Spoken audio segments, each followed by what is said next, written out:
अलैकुम शराय दस्तूर से मैं हूं अब्दुल क़य्यूम सिद्दीकी और आप हैं AQS के साथ।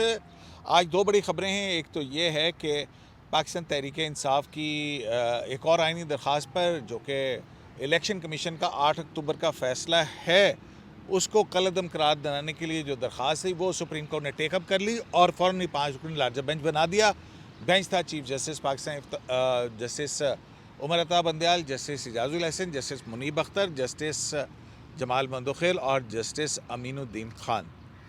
लेकिन अभी इस बेंच ने अपनी समाअत ख़त्म ही की थी कि उसके बाद सुप्रीम कोर्ट की वेबसाइट के ऊपर जो पिछला आज खुद नोटिस था उसका फ़ैसला अपलोड हुआ और उस फ़ैसले में दो जो जज साहिबान का तफसीली फ़ैसला आया है, जस्टिस जमाल मंदोखेल और जस्टिस मंसूर अली शाह का। उसके मुताबिक जो आज खुद नोटिस केस है वो तो सुप्रीम कोर्ट ने 4-3 की जो रेशो है या तवाज़ुन है या जो तादाद है जजेस की उसके तहत मुस्तरद कर दिया है। तो अब एक नई कंट्रोवर्सी खड़ी हो गई है। उसके अंदर जो है जस्टिस मंसूर अली शाह कहते हैं कि जिस तरह से पनामा बेंच हुआ था उसी तरह से ये भी मामला है कि उन जज साहिबान की राय शामिल करनी चाहिए थी जिन्होंने पहले 2 मुस्तरद कर दिया था। तो अब 2 जज साहिबान जो हैं वो कहते हैं कि ये 4-3 का फ़ैसला है, जबकि आज चीफ जस्टिस ने बेंच के अंदर यही कहा कि जो फ़ैसला है वो असल में 3-2 का है। तो एक अजीब सी कन्फ्यूजन पैदा हो गई है कि ये 4-3 का फ़ैसला, 2-3 का फ़ैसला। और फिर जस्टिस मंसूर अली शाह ने कहा कि चीफ जस्टिस पाकिस्तान जो है उसकी ज़ात के अंदर तमाम इख्तियारात मरकूज़ हैं और इस तरह ये वन मैन शो बन गया है और किसी एक शख्स की सवाबदीद पर सुप्रीम कोर्ट जैसे इंस्टीट्यूशन को नहीं चलाया जा सकता। 1980 के जो रूल्स हैं वो पुराने हो चुके हैं। 191 के तहत तमाम जज साहबान बैठे हैं। आज खुद नोटिस के इख्तियार, बेंच की तश्कील का इख्तियार, आइनी मुकद्दमात की समाअत के हवाले से कौन सा बेंच चुनेगा उसका मामला, ये तमाम मामला जो हैं ये तय होने चाहिए। मेरे साथ हैं जनाब असनात मलिक और जनाब हसन रोज़ा लग गया वैसे। हाँ मुझे लग गया है। जो कुछ हुआ है हमारे साथ वाक़ई वो लग ही जाना चाहिए था रोज़ा। तो अपना हसनात साहब, ये क्या नया पंडोरा बॉक्स खुल गया है? 4-3 की जजमेंट है या 2-3 की है? देखें, ये अब मेरा ख़्याल है कि ये लीगल जो है ना कोर्स नहीं है कि अब आप कहें कि जी ये कोई हम लीगल डिबेट तो कहें कि क्योंकि सुप्रीम, लेकिन ये जुडिशल पॉलिटिक्स है और उसका हिस्सा है कि जिस तरह चीफ जस्टिस ने 5-4-9 रुकनी बेंच बनाया तो 5 अपने धड़े के जज रखे, 4 तो मेजॉरिटी रखी। जब उनके 2 धड़ों के 2 जजेस जो उनके धड़े के थे उन पर इतराज़ उठा तो वो रिक्यूज़ कर गए। फिर चीफ जस्टिस ने कहा कि हम मिनॉरिटी में बन जाएंगे। उन्होंने क्या किया कि उन्होंने दूसरे धड़े के 2 जज जस्टिस अतर मिनल्ला और जस्टिस यही अफरीदी उनको भी किया कि तुम 2 धड़े के अच्छा मैं मेरा सादा क्योंकि ये मतलब ठीक है, आप ये आपका मेरी इंटरप्रिटेशन है। ठीक है। अच्छा, और ये धड़े जो हैं ये जस्टिस काजी फैसा केस के में भी स्टार्ट हुए हैं। एक धड़ा चाह रहा था कि जस्टिस काजी फैसा को जल्दी फारिग किया जाए, सुप्रीम जुडिशल काउंसिल में मामला FBR को भेजा जाए, और दूसरा धड़ा बचा रहा था कि जी इस तरह ना करें। और एक धड़ा जो है वो उस वक्त भी यही आर्डर आ रहे थे। एक धड़े की तरफ से आया कि रिव्यू में अगर जज बैठे चुप करके बैठें, वो बातचीत ना करें, आराम से डिग्री। दूसरे धड़े से आया कि रिव्यू में उतने ही जज बैठे जो मेन में बैठे। अब ये धड़े की जो सियासत है सुप्रीम कोर्ट में ये इतनी खुल के हो गई है कि अब हामिद मीर साहब ने जो आज जो बात की ना, सीनियर साफ़ी, उन्होंने आज एक कॉलम लिखा।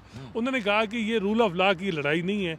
एक धड़ा सुप्रीम कोर्ट का तबका वो चाह रहा है कि जस्टिस काजी फैज PTI की हुकूमत आ जाए ताकि वो इस किस्म की अमेंडमेंट करें, इस किस्म की लेजिस्लेशन करें कि जस्टिस काजी फैसा को चीफ जस्टिस ना बना पाए। और एक धड़ा जो है अवाम में ये बात भी है कि PTI की हुकूमत आएगी तो वो और से बड़ी टॉप पोस्ट पे जो अपॉइंटमेंट हुई हैं नून लीग ने की हैं उनको भी छेड़ा छाड़ी करेगी। इमरान खान चीफ की बात कर रहे हैं। उनकी बात होगी और ये बात ओपन सीक्रेट है कि इमरान खान भी कि जी वो रिटायर जज को भी, रिटायर जर्नल को भी लगा दिया। तो मैं खामोश रहा। एक और बड़ी चीज़ ये मैं आपको बताऊं कि ये जो है ना थ्रू आउट आप इसको देखें कि क्या जस्टिस काजी फाइसा के हवाले से। अच्छा, अब ये बताएं ये फैसला 2-3 का है या 4-5 का है? देखिए, मेरा ख्याल है कि जो जैसे मुनीब ने खुद कहा था कि जी जब इस किस्म के आर्डर आ जाएं, कोई शार्ट हो, कोई बड़ा हो, कोई छोटा हो, कोई सिंपल उसमें यह है कि वो प्लurality देखनी चाहिए और वो देखना चाहिए।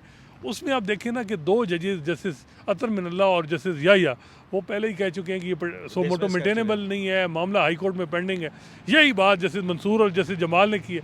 अब इसमें तो मोटी सी बात है कि 4 जजेस कह रहे हैं कि ये मामला हाई कोर्ट में है और मैटर पार्लियामेंट में जाना चाहिए और फुल कोर्ट सुने और जो भी बातें, तो उनकी एक बात है। 3 जज कह रहे हैं कि नहीं, जो है वो क्या कहते हैं कि जी नहीं, इख्तियार जो डेट देने का वो एक सदर को है, गवर्नर को है, उन्होंने होल्ड किए। अब उस 3 के जो 2 धड़े के बंदे हैं वो रिक्यूज़ कर गए, उनसे गेम हो गई है, जो भी हो गया कि दबाव डाला या जो भी किया। अब देखें ना, ये आज भी ये मामला हल हो सकता था, कयूम साहब, फुल कोर्ट बनता। अभी तक ये कोई नहीं कह रहा कि इलेक्शन लेट हो या जो भी, मामला ये है कि चीफ जस्टिस फुल कोर्ट क्यों नहीं बना रहे। मैं बना रहे देखें, ये बड़ा एक सवाल खड़ा हो गया है कि हर केस जो पाकिस्तान तहरीक इंसाफ की किस्मत से मुतालिक होता है, उसके अंदर मखसूस जज साहिबान का एक बेंच जो बनता है, या मखसूस जज साहिबान जो हैं या हम ख्याल जज साहिबान जो हैं, वो एक उस बेंच के अंदर होने लाजमी है, जैसे हर सालन के अंदर आलू का होना लाजमी है। तो ये जो मामला है, ये सिर्फ इतना सादा सा है या वाकई आपको ये बड़ी कोई कहानी लग रही है? यानी जजेस का शामिल होना बेंच में या शामिल ना होना बेंच में? जजेस का, मखसूस जजेस का शामिल रहना, फिर किसी के और के हक के अंदर जाना, पॉलिटिकल पार्टीज कह लगी हैं, जुडिशल इस्टेब्लिशमेंट। आपको कुछ शुबा है तो मुझे ताज्जुब है आपकी जो यानी इस सोच के ऊपर कि बड़ा लाउड एंड क्लियर है ये जो तकसीम है जजेस के अंदर, वो तो बड़ी वाज़ेही है, लेकिन इसके अलावा जो इनकी आपसी लड़ाई जो बढ़ चुकी है, वो भी अब एक जंग की सूरत हाल खड़ी हो चुकी है। अगर आप देखें तो बिल्कुल आमने सामने हो चुके हैं। गो के जस्टिस जमाल खान मंदूखेल यहाँ पर अकेले थे, यानी वोकल एक जज अकेले थे, बाकी वर्सेस जो है वो 3 जजेस एक तरफ थे। यानी जस्टिस अमीनुद्दीन खान तो तकरीबन खामोश रहे, लेकिन जस्टिस मुनीब अख्तर ने और जस्टिस इजाज़ुल एहसन ने उनको अच्छे तरीके से जो है वो काउंटर किया। जो वो सवाल करते थे पटिशनर से, वो पटिशनर को जवाब देने से पहले ही जो जजेस जवाब देते थे। हालांकि चाहिए ये था कि जो पटिशनर है वो अपना केस प्रेजेंट करता, अपना केस पेश करता, और उसके बाद कोई और चीज़ होती है तो अपने बाद में रिमार्क्स देते, लेकिन इन्होंने उसको सेफ गार्ड किया। किसको? जो बैरिस्टर अली ज़फ़र साहब हैं। अभी जो आज जो एक 2 जजेस ने, यानी ये 7 मेंबर बेंच का फ़ैसला है, ये चीज़ आज वाज़ेह हो चुकी है कि जस्टिस मंसूर अली शाह और जस्टिस जमाल खान मंदूखेल ने जो डिटेल रीजंस दे दिए हैं, इसके बाद ये चीज़ बड़ी क्लियर हो चुकी है कि 7 मेंबर बेंच था। 7 मेंबर में से 4 जजेस ने जो है वो मेंटेनेबल करार नहीं दिया सब्तान खान की और जो मुश्ताक गनी साहब नाम है उनका, उनकी एप्लीकेशंस को, और सो मोटो को भी उन्होंने बिलाजवाज़ करार दे दिया है। तो यानी 4-3 आज चीफ जस्टिस ने दौरान समाअत रिमार्क्स दिए थे कि जी हमने कॉन्स्टिट्यूशन के अल्फाज को नहीं देखना, हमने कॉन्स्टिट्यूशन की स्पिरिट को देखना है। ठीक है, तो स्पिरिट तो यही है कि हमने भी बेंच में 2 जजेस जो है रिक्यूज़ कर चुके हैं, तो 7 में से 4 जजेस को देखना है कि वो क्या फैसला दे रहे हैं। उन्होंने जो असकुद नोटिस है उसको मुस्तरद कर दिया और जो एप्लीकेशन है उनको डिस्मिस कर दिया है। मतलब जाना, अगर 3-2 होता है तो फैसला कुछ और है, और 4-3 होता है तो फिर फैसला ही नहीं है। तो अब ये हम किस उसमें फंस गए हैं?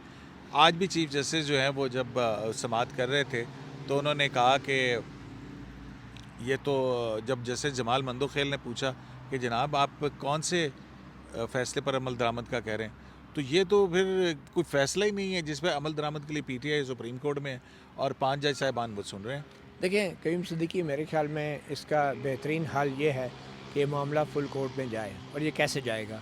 कल हुकूमत आएगी, उसने कह रहे हैं कि जी आप कौन से फ़ैसले की बात कर रहे हैं, आपने इलेक्शन कमीशन को कुछ कहा था, ठीक है, हमें तो हमारी अंडरस्टैंडिंग तो यह है कि ये 4-3 का फ़ैसला है, आप इसे 3-2 का कह रहे हैं।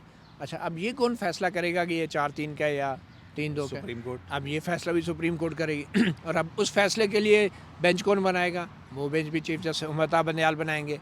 और फिर अगर उमर अता बंदयाल साहब ने, इसी बेंच ने कहा कि चलें पहले इसको हम तय कर लेते हैं, और अगर यही बेंच बना रहा तो इसमें तो उमर अता बंदयाल साहब, जस्टिस इजाज़ुल एहसन और जस्टिस मुनीब अख्तर 3 जज हैं, और ये 3-2 का फिर मेजॉरिटी तो उमर अता बंदयाल साहब के पास है। तो इस पर जस्टिस जमाल खान मंदूखेल नहीं मानेंगे, हो सकता है अमीनुद्दीन खान भी कहें कि शायद फुल कोर्ट बनाना चाहिए, मामला बड़ा सीरियस है। ये सुप्रीम कोर्ट की इज़्ज़त और वक़ार का मसला है कि एक तरफ जजेस कह रहे हैं 4 के ये फ़ैसला ये है, और दूसरी तरफ जजेस कह रहे हैं 3 के फ़ैसला असल में ये है। और तो फिर इसका फुल कोर्ट को फ़ैसला करना चाहिए, क्योंकि इसका ताल्लुक अब इलेक्शन से नहीं, इसका ताल्लुक सुप्रीम कोर्ट की इंटेग्रिटी और यकजहती से बन चुका है। अगर जज साहिबान के जी फुल कोर्ट बनाएं, वो तो फिर चीफ जस्टिस के पास ही जाएगी, फिर कॉन्स्टिट्यूशन बेंच जो है वो चीफ जस्टिस ने करनी है, चीफ जस्टिस नहीं बनाते तो हैं। देखिए तो फिर- आप क्या कुछ चीफ जस्टिस के खिलाफ कोई तादीबी कार्रवाई शुरू कर देंगे? लेकिन फिर इलेक्शन कमीशन या हुकूमत को मौका मिल जाएगा ये कहने का कि जब तक फुल कोर्ट नहीं बनती इस मसले का हल नहीं होगा। तो कहाँ चीफ जस्टिस जो है सियासतदानों को कह रहे थे कि यार अमन व अमान कायम रखें, सुप्रीम कोर्ट के तो अपने अंदर लॉ एंड ऑर्डर की सिचुएशन आज बल्कि चीफ जस्टिस ने कहा कि एक दूसरे के गिरबानों को पकड़ा हुआ है, टेम्परेचर इतना हाई है, काम डाउन करें, ये इसको सुप्रीम कोर्ट में जो हो रहा है कमिटमेंट ये क्या दें। है? ये जो सुप्रीम कोर्ट में हो रहा है ये क्या है? इसका फैसला शहबाज शरीफ ने आके करना है, इसका फैसला इन्होंने करना है ना। सुप्रीम कोर्ट का मतलब फुल सुप्रीम कोर्ट है, जैसे काबीना का हुकूमत का मतलब पूरी काबीना है, इसी तरह सुप्रीम कोर्ट का मतलब भी फुल कोर्ट है। इतना बड़ा मसला है कि पहली बार तारीख में, जैसे एक दफ़ा सज्जाद अली शाह के दौर में 2 सुप्रीम कोर्ट बन गई थी, आज जो है सुप्रीम कोर्ट के 2-2 फैसले आ रहे हैं और मीडिया कोई कह रहा है 4-3 का, कोई कह रहा है 3-2 का। ये फैसला सुप्रीम कोर्ट की फुल कोर्ट ही कर सकती है। अगर नहीं करेगी तो इलेक्शन भी नहीं होंगे और ये सियासी बहरान से बढ़ के मामला अदालती बहरान में आ जाएगा, सुप्रीम कोर्ट भी तकसीम होने का। और अब ये एलिगेशंस लगना शुरू हो गए कि 63A की इंटरप्रिटेशन ऐसी बाद में की जिसकी वजह से पंजाब हुकूमत ख़त्म हुई और उसके बाद ये पॉलिटिकल टर्माइल शुरू हुआ जो कि आज तक थमने में ये नहीं आ सारे रहा। बहरान की जिम्मेदारी लोग इस वक्त सुप्रीम कोर्ट के ऊपर आयद कर रहे हैं और वो बेजा हैं। यानी वो गलत बात नहीं है कि देखिए वो जजमेंट तो आ चुकी है ना, पब्लिक प्रॉपर्टी है, उस पर किसी किस्म की आप बहस कर सकते हैं। तो वो तो आइन को रीराइट किया है उन्होंने, और रीराइट इस तरह की है कि जिससे वाकई ही सियासी बहरान में मजीद इजाफा हो चुका है। इस वक्त जैसे मतीलो जान साहब कह रहे हैं कि फुल कोर्ट बनाएं, फुल कोर्ट बनाने से ये होगा कि कोई बंदा उसके ऊपर एतराज़ नहीं कर सकेगा, और कोई एतराज़ उठाएगा भी तो उसके एतराज़ में वो वज़न नहीं होगी। लेकिन मुझे बज़ाहिर ऐसा लग रहा है कि चीफ जस्टिस फुल कोर्ट नहीं बनाएंगे, पहले भी नहीं बनाया, अब दोबारा नहीं बनाएंगे। और अगर नहीं बनाएंगे तो रही सही जो इज्जत है सुप्रीम कोर्ट की, इसके ऊपर मजीद जो है सवालात उठेंगे, मजीद छींटे सुप्रीम कोर्ट की इज्जत को कुछ नहीं होगा, चीफ जस्टिस पाकिस्तान जैसे उमर बंदयाल पे बहुत सारे सवाल उठ जाएंगे। जी, मतलब चीफ जस्टिस से मुराद जो है वो सुप्रीम कोर्ट से मुराद चीफ जस्टिस इस वक्त जो है वो स्टीयरिंग व्हील के ऊपर तो चीफ जस्टिस उमर बंदयाल ही बैठे हैं ना। तो उनको देखना चाहिए, उनको चाहिए कि जब वो रिटायर होंगे तो वो ऐसा उनके जो है एक लेगेसी छोड़ के जाएं कि लोग कहें कि यार इन्होंने अदालत का वकार बढ़ाया है। एक अदालत के लिए he was a bringer of a pride for the institution rather than bringer of a shame. बहुत शुक्रिया आप दोनों दोस्तों का। जैसे कि आज जो है वो पाकिस्तान तहरीक-ए-इंसाफ की एक और आइनी दरख्वास्त जिसमें 8 अक्टूबर को इलेक्शन करवाने के इलेक्शन कमीशन के फैसले को चैलेंज किया गया, वो 5 रुकनी लार्जर बेंच ने सुनी और चीफ जस्टिस पाकिस्तान ने उस पर नोटिस जारी कर दिए रिस्पोंडेंट्स को। लेकिन साथ ही साथ उसी बेंच के अंदर जैसे जमाल मंदोखेल और ने जो है वो कौन सा फैसला जिस पर अमल दरामद के लिए PTI है उसका हवाला दिया। उसके बाद 2 जज साहिबान का ये नोट आया और इसके बाद एक नई कंट्रोवर्सी जो है वो खुलकर सामने आ गई है। चीफ जस्टिस का कहना है कि बाहम गिरबान ना हो और चीफ जस्टिस दोनों से कहते हैं अगर इलेक्शन चाहते हैं तो पाकिस्तान तहरीक-ए-इंसाफ और हुकूमत जो है वो अदालत में आकर कमिटमेंट दे कि वो जो भी किसी भी किस्म की जो करप्शन है, करप्ट प्रैक्टिस है उसको गार्ड करेगी। उसके बाद जो है वो मामला आगे चलेगा। लेकिन यहाँ पर मामला कुछ और ही चल गया है कि जस्टिस मंसूर अली शाह की सूरत का आने वाला फ़ैसला जो है इसके बाद बेंच की तश्कील, आइनी मामलात पर बेंच कौन सा हो और इस हवाले से ये आज खुद नोटिस का इख्तियार रेगुलेट किया जाए। बहुत बड़े बड़े सवालात जो हैं वो उन्होंने जन्म लिया है और वहीं पर कन्फ्यूजन बरकरार है। अब कन्फ्यूजन ने एक नया रुख इख्तियार कर लिया है कि जो इंतखाबात कराने के हवाले से सदर ने 30 अप्रैल की तारीख दी थी, वो वाला फ़ैसला अदालत का उस पर तो अमल दरामद हो चुका। अब ये एक नई कंट्रोवर्सी सामने आ गई है कि वहाँ पर तो वो फ़ैसला मौजूद ही नहीं था। तो इस सारी कंट्रोवर्सी को कौन तय करेगा? आया सियासतदान ही सिर्फ आपस में बाहम दस्तो गिरबान हैं या फाजिल अदलिया के अंदर भी हालात कुछ बेहतर नहीं है? शराय दस्तूर से अब्दुल क़य्यूम सिद्दीकी को AQS लाइव से इजाज़त दीजिए। अल्लाह के बाद।